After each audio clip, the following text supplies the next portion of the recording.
সাম্প্রতিক সময়ে চলচ্চিত্র শিল্পী সমিতি নিয়ে মিশা ডিপজল প্যানেল ও নিপুণের মধ্যকার বিবাদে নতুন মোড় নিয়েছে।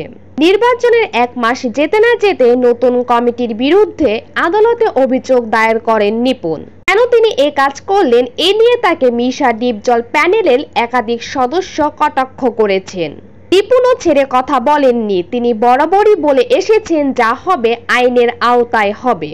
গত 19 এপ্রিল সমিতির 2024-26 মেয়াদে নির্বাচনের ভোট হয়।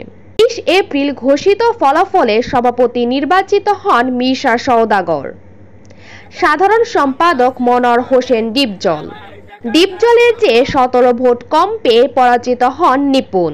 তিনি এবারের নির্বাচনে অনিয়ম ও জালিয়াতির অভিযোগ তোলেন। এই অভিযোগে তিনি নির্বাচনী আপিল বোর্ডের কাছে আবেদন করেছিলেন। অবশেষে নিপুণের অভিযোগের দিকে আমল দিয়েছে বিজ্ঞ আদালত। বাংলাদেশ চলচ্চিত্র শিল্পী সমিতির নির্বাচনে অনিয়মের অভিযোগ ঢাকার সংশ্লিষ্ট স্বেচ্ছাসেবী সমাজ কল্যাণ সংস্থাসমূহ নিবন্ধন ও নিয়ন্ত্রণ কর্তৃপক্ষকে অনুসন্ধান করতে নির্দেশ দিয়েছেন হাইকোর্ট।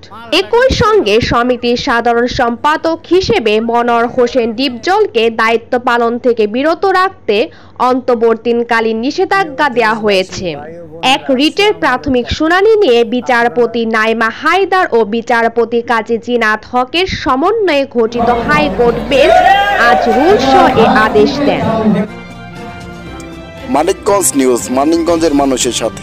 সাবস্ক্রাইব নাও ইউটিউব চ্যানেল।